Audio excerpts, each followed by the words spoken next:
So slow living for moms in particular is so important because we over commit ourselves. It's just what we do. And I know for me personally, I say yes to all the things. I was the PTO president. I was also running my small business, and it's just too much. It got for me to be too much. And if we're giving to all the things, then we're not fully giving to anything.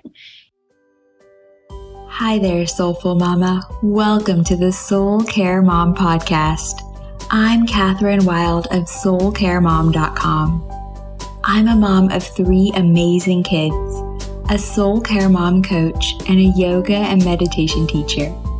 I've helped hundreds of women, and I'm here to help you feel calm and find your unshakable confidence as a mom. If you're ready to stop living in survival mode and you're ready to drop the mom guilt and overwhelm, this podcast is for you. Think of this as a lunch date with a girlfriend. Grab a cup of tea and get cozy. It's time to get honest and vulnerable and shift the traditional mindset around motherhood. Be sure to subscribe to be the first to know when new episodes are released. Get ready to grow and feel empowered as a mom. I'm here for you, Mama. Let's get started.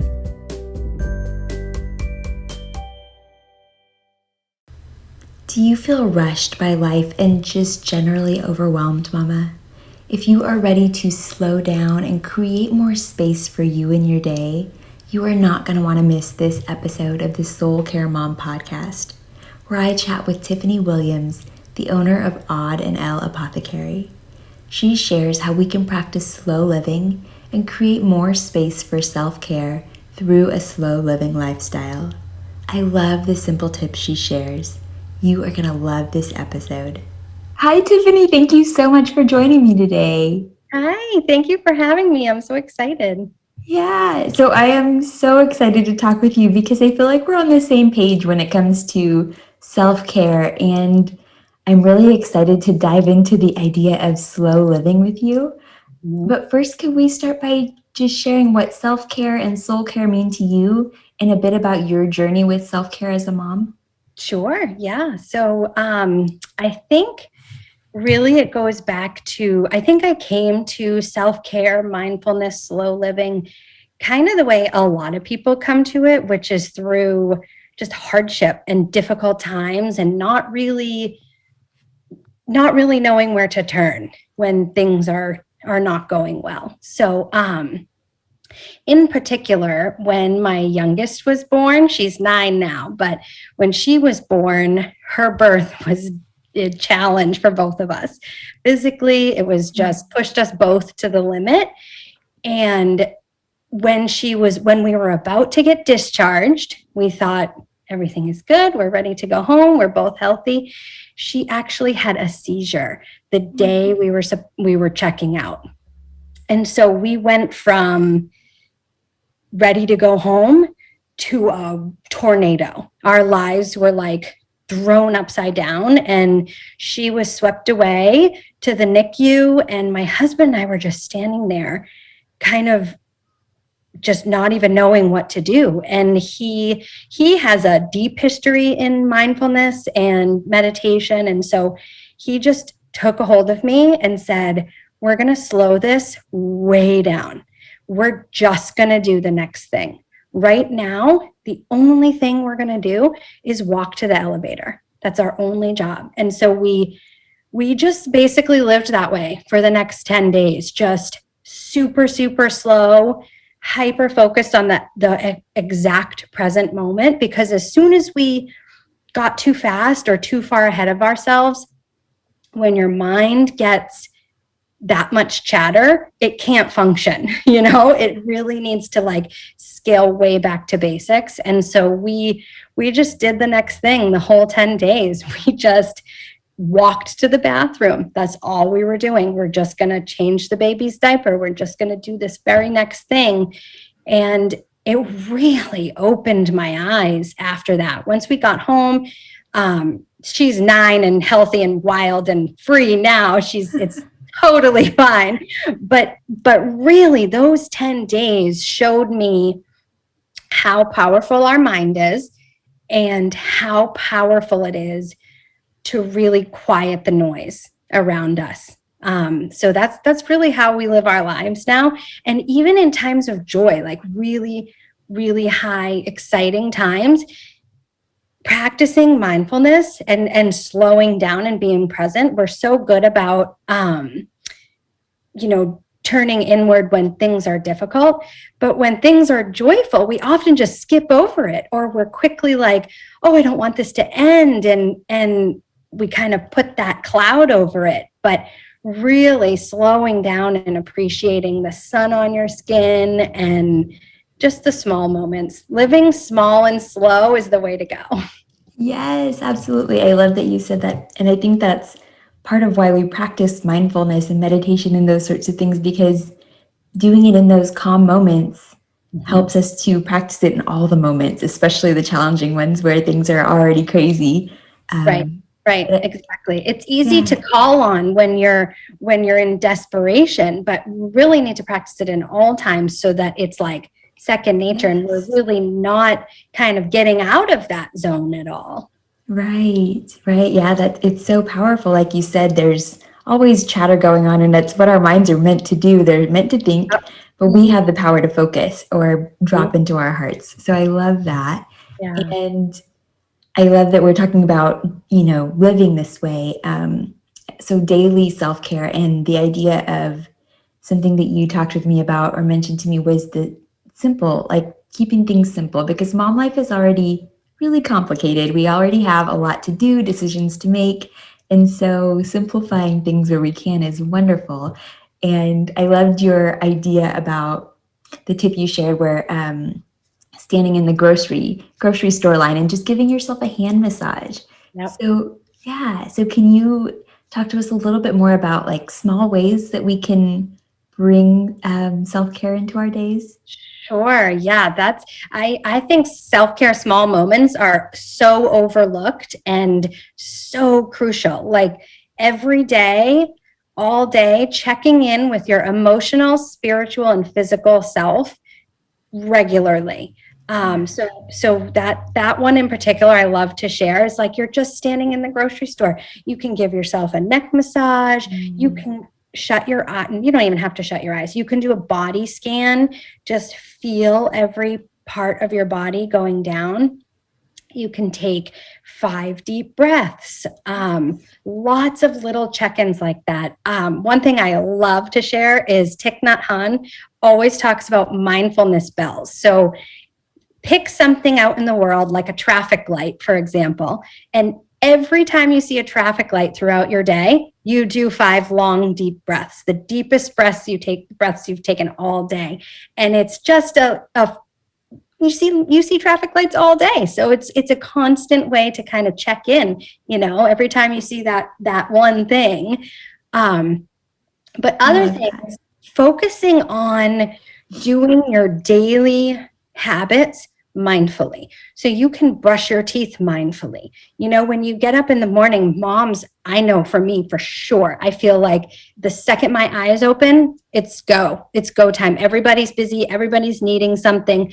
But I always brush my teeth. I always go to the bathroom. So think about ways to turn those activities into a mindful moment for you. So one thing I like to do is, as soon as I get up, I put calm music on my phone right away. I keep it on airplane mode so nothing can get in, because you don't want to start the day in the frenzy of your phone, like who needs what.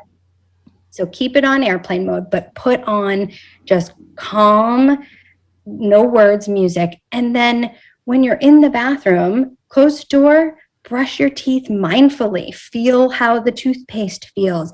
Brush every tooth. Look at yourself in the mirror and say something loving. You're going to be standing there brushing your teeth anyways. So you might as well make a moment out of it. You might as well take the opportunity to give yourself some extra nurturing that requires 0 time. Those kinds of things. When you're washing the dishes, quiet your mind and just wash the dishes. Feel the soap on your hands, feel the water, and try not to wish to be done getting to the next thing. Try to just be where you are, because wishing to be somewhere else isn't changing that you're still standing there washing the dishes. So use it as an opportunity to practice mindfulness and work those mindfulness muscles. Yes, yes. So I teach the same thing. It's so tapping into those senses and using cues throughout your day to help you, because you're already doing all these things. And so why not incorporate them and create these beautiful habits? I love that. Yeah. Yeah. And then I love that you brought up not wishing to be done. Because I think I know I used to live that way a lot. Like, oh, well, when this is over or when I get this, then I'll be happy. And we do it in the really small moments too, And so noticing that can help us to practice presence, because our life is happening right now, right? So I love those. Thank you for sharing those. Problem. Yeah, it's only happening now. It's only happening now. It's not happening tomorrow. My kids always say, it's a funny little thing that they came up with. They always say, when will it be tomorrow?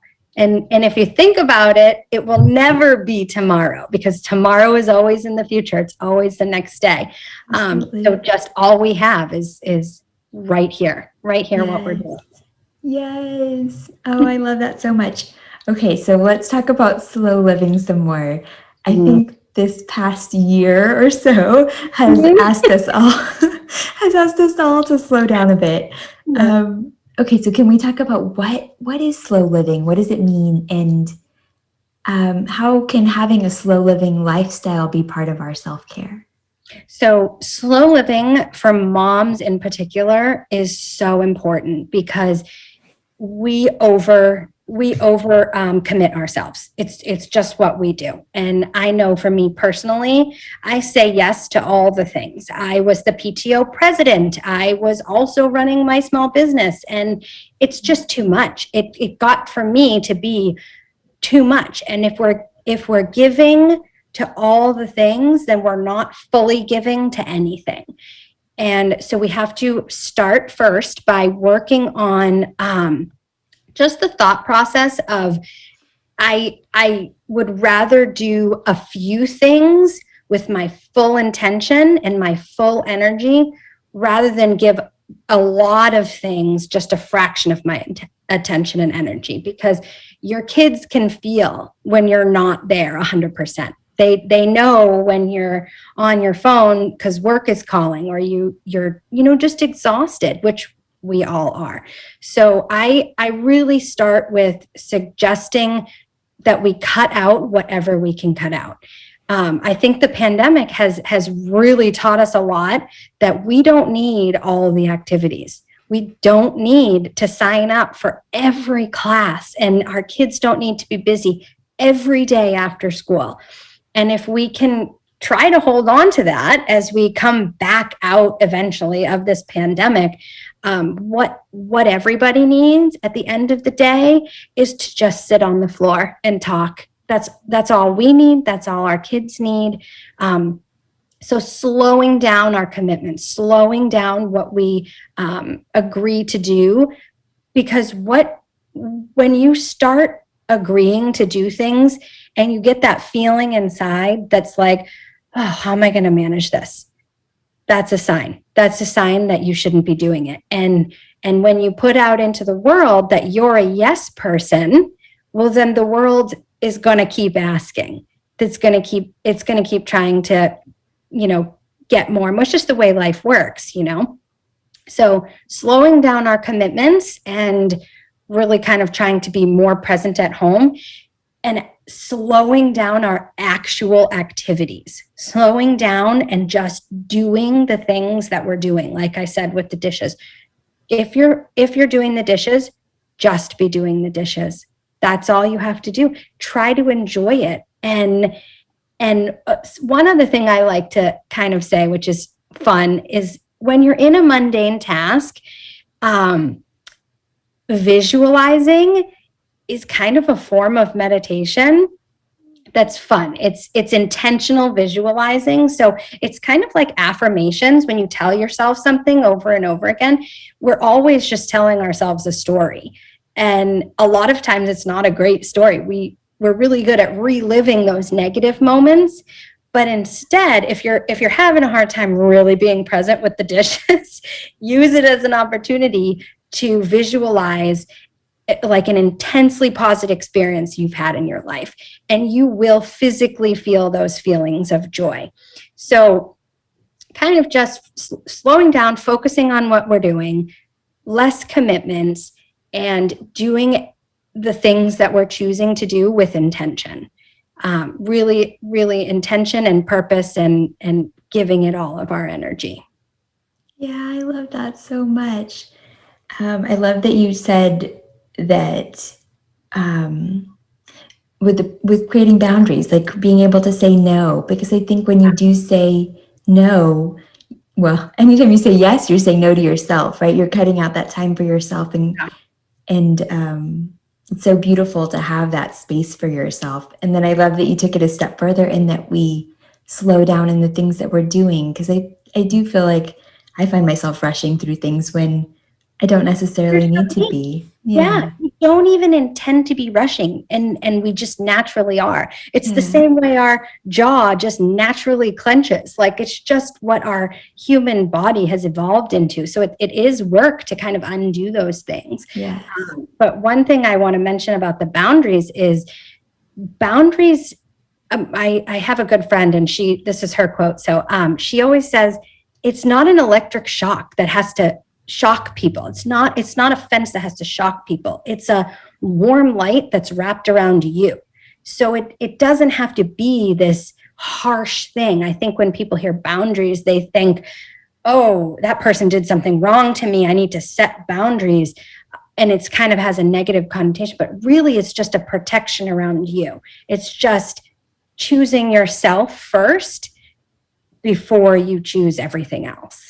Yeah, absolutely. And I think an aha moment for me was that boundaries they're respectful to you, but they're also respecting the other person. They're creating a deeper relationship, because you can't approach and actually hold space for anybody else until you have done that for yourself. So yeah. And it's a gift to them to show, it's a gift to other women in your life and other mothers to show them how it's done, because none of us know how to do this. So if you can get the courage to live this way and make these choices, you are going to impact other women who are watching you. And they're going to say next time they're in a PTO meeting and they don't want to sign up for something, you know what, maybe I'm not going to do this. Right. And I hope it would have a ripple effect and kind of lift everybody up. We put so much pressure on ourselves. Yeah. And I think to be able to set that example and would help so many people. And our kids are watching too, right? Sure. Yeah. And think about them. I don't want my girls growing up of course we want our kids to put themselves first, but they're going to do what we're doing. They're going to follow in our footsteps. That's what happens when you're a kid. You're always observing. And so we know that kids don't learn with the philosophy of do as I say, not as I do. They learn from watching you. And so really it's, if there's any incentive, if you're having trouble, finding the courage to just do it for yourself, and you're a mom, which I know all your listeners are, do it for them. Do it for them. We can do a lot more for our kids than we can for ourselves. And eventually you'll benefit, and it's for you too. Yeah. Yeah. I think, that's such a great point. If you're not at that point of like that self-love yet, you can start with the motivation of your kids, and then it will evolve into that. And exactly. Yeah. That's so beautiful. Thank you. Okay. So if there's a mom right now that is feeling really burned out and is like, this all sounds really great. I love this slow living lifestyle idea. But I have no time for myself. Everything feels hectic. Where can she start? What's a good starting point for her? Yeah, that's a really good question, because I think a lot of people think of self-care as, well, I don't have time for that. I am working full time. And even I along before I got started, I felt like that too. I felt like that's something, I don't have time to go to the spa. I don't have money to go there, but that is not what this is about. The self-care I'm talking about is really the inner work. It's working on your mental health and yourself from the inside out. And you can do that anywhere, anytime. It's free. It doesn't require you sitting in a meditation space for 30 minutes. It doesn't. So my suggestions would be get kind of a groundwork of mindfulness. Mindfulness, the basic concept is just training your mind to focus on one thing. And if that is all you can do to begin, then that is huge. That is a huge step in the right direction. So when you're trying to get ready in the morning and it's chaos and your kids are running around, that's a perfect time to practice mindfulness. It's about your thoughts. Just think to yourself. I say it's not easy. It's not just do this. It's actually, it takes a lot of work, but that's an opportunity. So say to yourself, I'm going to take some deep breaths. We're going to get to work no matter what. It is going to happen. And me getting upset right now, it's not going to change what time we get to work. So really try to be present with your own emotions and keep them grounded. So that's something you can do in every interaction, is an opportunity to practice mindfulness. A few little things that I think most of us can make time for is a gratitude journal.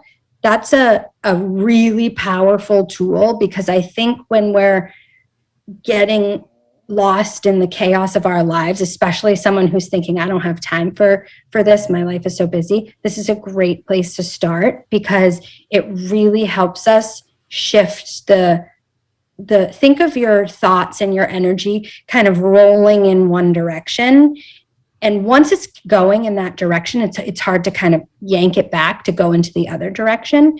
But a gratitude journal, if you write 5 to 10 things every night that you're grateful for, that you're purely and truly grateful for, it will shift your life. It's 100% guaranteed. It will shift your life.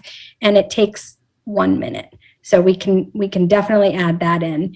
And just the things I was saying earlier about mindfully doing the chores that you already have to do is really great. And I always encourage people when they're just starting to listen, be an information seeker. So you have a commute to work, use the opportunity to listen to a podcast that's uplifting and mindful and encouraging and, unlock something in you. But that's a kind of a almost mindless way to soak in some value when you otherwise don't have a lot of time. Yeah, that's a beautiful idea. Yeah. The more messages that we take in about our worthiness and how to practice self-care and all of that, it sinks in. And and the messages we tell ourselves, affirmations is just like a gratitude journal. It's so powerful. Our thoughts are just a story we tell ourselves all day, so we might as well make them good. And we can pick affirmations, something that you're working on, something you don't necessarily feel great about yourself. I just did a workshop this past weekend on mindfulness, and it was my first one, and I was so nervous because I'm not a good public speaker. And the whole way there, I practiced my affirmations. I was breathing deeply and I said, you've got this. You can do this. You can do this. You know this information. And it makes you feel better. Telling yourself that story, even if at first you don't believe it, it makes you feel better. It triggers a chemical reaction in your brain, and it's science. It works. So affirmations are also a really good place to start if you're feeling like you don't have a lot to give, a lot of time, a lot of energy. Affirmations, you can kind of do them anytime, anywhere, and they do make a big impact. Yeah. Oh, I love that story. Yeah. And I think you're so right. There's that nervousness. You can shift it to be an excited energy, because it is, right? Like, Yep. Yeah. Yep. And even if you're still nervous, that's okay. Yeah. that's all feelings are okay. But it just helps us to process them. It helps us to move through them to a place where we're feeling better. And it does lift us up. If we're telling ourselves, I look great. I look great. Look in the mirror and tell yourself, you look great. You probably won't believe it at first, but eventually you will. And we all need to tell ourselves those things. We're bombarded with messages as soon as we leave our houses that are telling us the opposite of that. And it's important, and especially when we have young kids, to really try to tell ourselves a different story. Yeah. Take the pictures, go out, do the things. Don't worry about, that's a whole other tangent, but don't worry about what you look like. That's so important for mothers.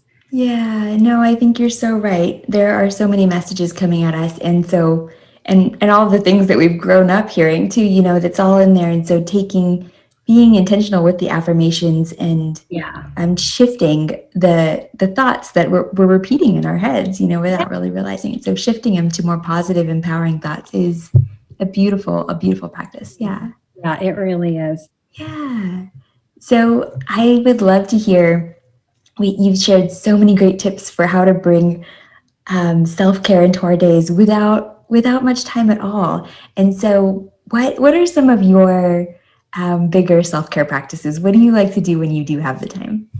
So I love to if I have 2 hours to myself, I'm going to close my bedroom door. I'm going to put on my music, meditate, which is something I also feel everybody should be doing. I think it should be taught in schools. I think it should just be a part of everybody's life.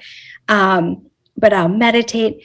And I'm not a bath person, even though I desperately wish I were, but I'll take a long hot shower and mindfully do everything. I'll mindfully shampoo my hair, massaging my head while I'm in there. I'll massage my neck and then mindfully do my lotion, write in my journal, really just dive into myself. And every finger that I'm putting lotion on gets some love. Every joint gets some love.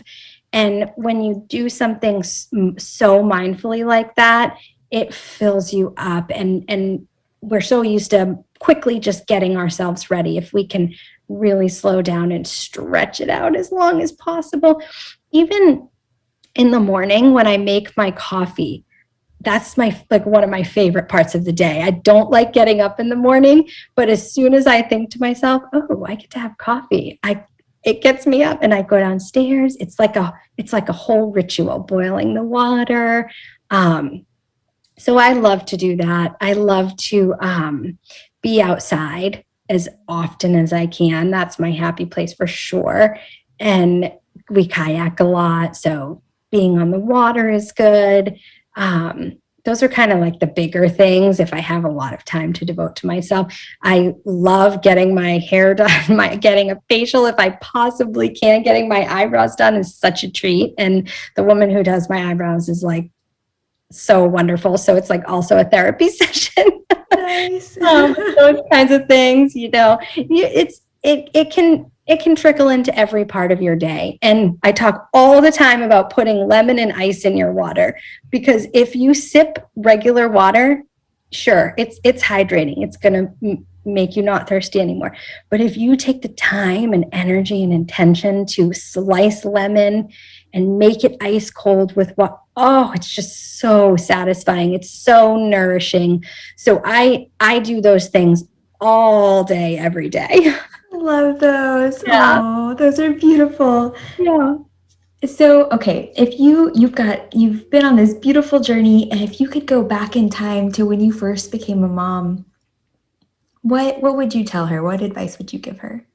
I would say do the inner work now. I would say start with yourself, because when my first baby was born, I threw myself into her, and every breath I took was only for her. And it wore me down, and it wasn't healthy. It really got to a place where I like needed to be like, whoa, I'm completely not taking care of myself. And if I could go back to before I even had her and develop some sort of like have a plan in place, already have these rituals in place where I'm nurturing myself and I'm taking care of myself and I'm really understanding what that means on a deeper level, so that when I bring a child into the world, I can welcome her into that space, not this space of self-deprivation. I wish every mother could get to that place before she brings children into the world, because I think it's so instinctual for us to throw ourselves in the background as soon as we have kids. And it's just, we can do both. You can do both. It doesn't have to be all my child or myself. There is a healthy middle. Yes. And I think you touched on this. It's you can do both, and it's okay to ask for help. Like, it's okay to get the support that you need. You don't have to do all of it all alone. No. Even when my first baby was born, I had a hard time even asking my husband for help. And it just, a woman cannot do everything on her own. We're not meant to. We're meant to have a village. We're meant to call on our sisters and our friends and our family. And I think that needs to be talked about more. I think when people are expecting, when a woman is expecting a baby, a great gift for her is somebody to pay and get her somebody to cook for them, or, like, not necessarily more outfits, but support, and start a meal train, and, those kinds of things, where we all need a village for sure. Yes. Oh, I love that idea. Yeah. And I do remember appreciating the meals, because that was such a great way to help out. Like, that was a beautiful gift. Yeah. Yeah.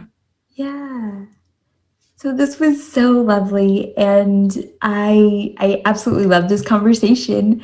Can you let us know where we can find you online? Yeah, so I spend most of my time on Instagram. So it's at Aud and El, and it's AUDANDEL, or audanel.com. Oh, perfect. I'll include those in the show notes. And then, and are there any last pieces of wisdom you'd like to leave us with?